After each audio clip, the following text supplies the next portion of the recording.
Hey everyone, I'm Konstantinos and this is Konstantin Knows Tech. We are taking the next step in improving the audio and video setup for the channel.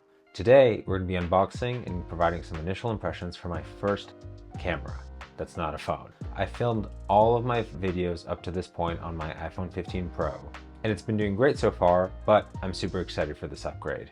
I picked up the Sony ZV E10 II from Best Buy with the kit lens, which is a 16-50mm lens.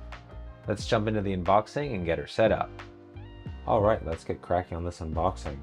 Because of Sony's efforts to be environmentally friendly, there is not a single piece of plastic in this packaging, so I do not even need the jerry-rigged everything knife, so I'm going to put that to the side.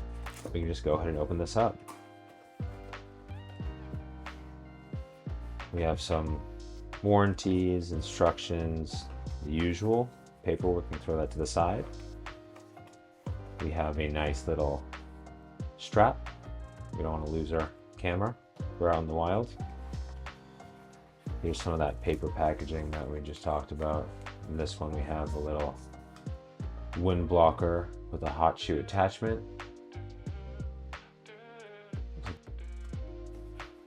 In this little baggie here, we have the upgraded Z battery, and this is important because I believe it's from the A6700 Sony camera.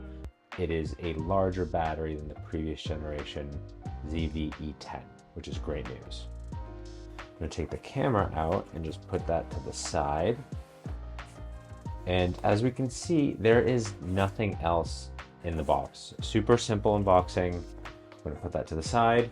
I do have to say though, it is a little disappointing to pay this price and not even have a charging cable or a cable that can connect to transfer data as well. I understand we aren't doing a lot of power adapters anymore, everyone has them, but to not even get a power cable when you're spending over $1,000 is a little crazy. With that, let's take a look at the camera. Let's take it out of the paper, and here we go. Look at that beauty. It's pretty small, but feels good in the hands. Floss. Nice grippy knurled texture there. This is the screen that can come out and then rotate a full 180 degrees, so you can film or you can push it back like that. It is interesting to not have a viewfinder with a camera. I'll be honest, that's kind of crazy. Let's put that back to protect it. This is the standard 16-50mm kit lens. I just wanted to try it out, see how it is. There's that beauty. Put that back on. On this side, there's nothing other than the attachment to add the strap. We have some dials here, another dial here, the record button, the switch between photo and video mode, hot shoe attachment, microphone array, other side for the strap, and then we have a couple different access ports here. Let's open them all up and see what we got.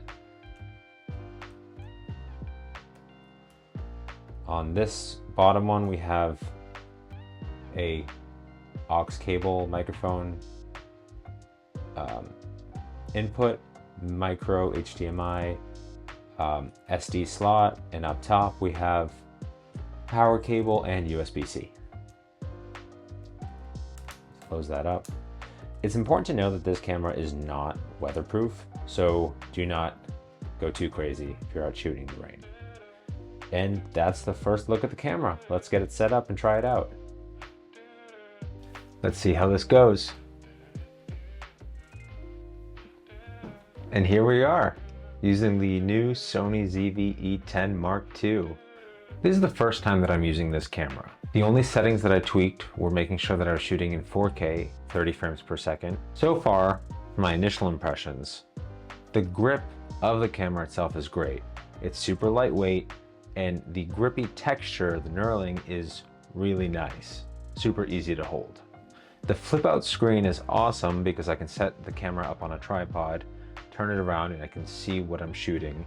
And a neat feature with this camera is that it can even shoot in vertical mode, and the settings move 90 degrees, so it's in a vertical format. I will say it is very interesting to have a camera that does not have a viewfinder. That was a little weird, but again, for what I'm using it for, this is totally fine. This camera is marketed as a vlogging camera, and I won't be doing much vlogging. I do a lot more talking head style videos and talk about tech, so some of the shortcomings of the camera don't really apply to me.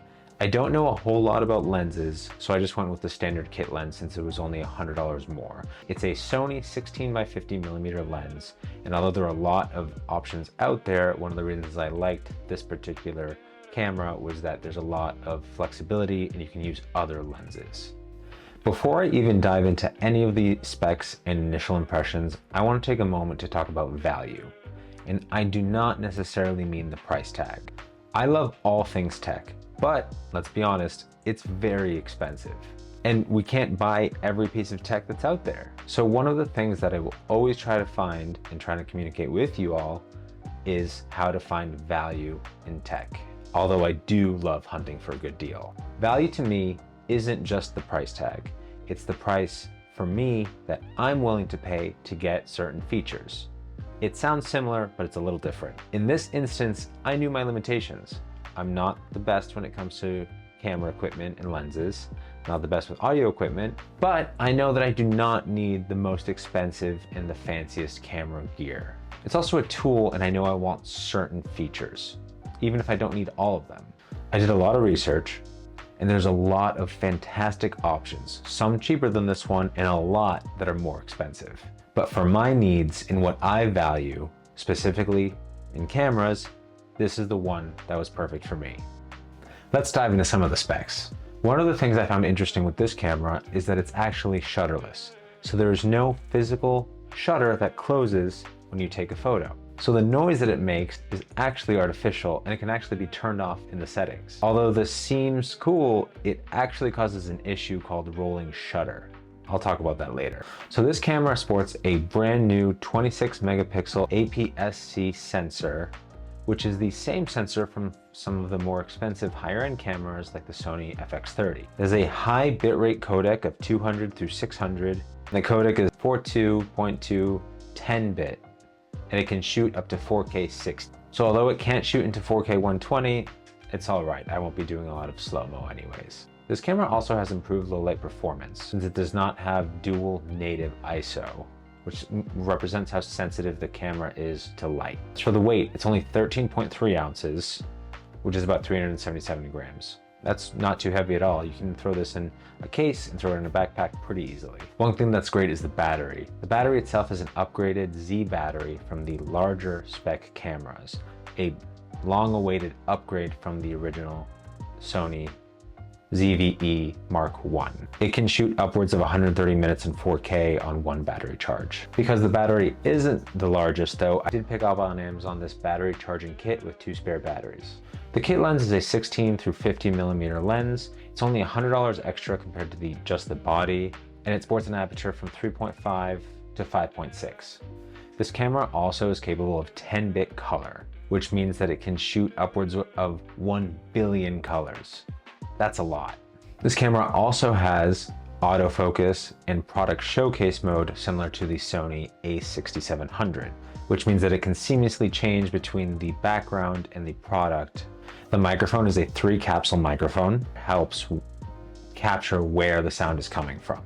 I am using the Hollyland Lark M2 on this one, but later on we'll test just on its own. One final thing with this camera is that it has a smooth active stabilization, and that's because it has a built-in gyroscope. Let's dive into the price. The body alone of the camera is $999. The body with the kit lens is $1,099. So it isn't the worst deal to get the kit lens included when it's about $300 on its own.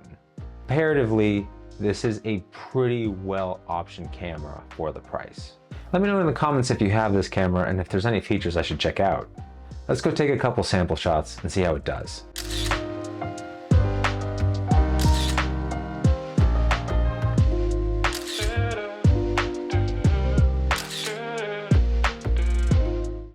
You want to go on a little adventure? Let's go.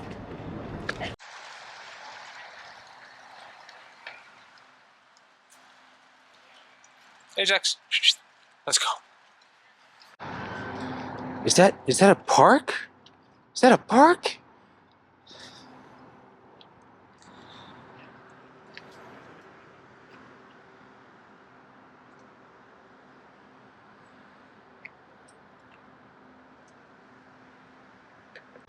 So I'm testing out the ZV E10 II out in the wild. I do not have it on a tripod, I'm just holding it up.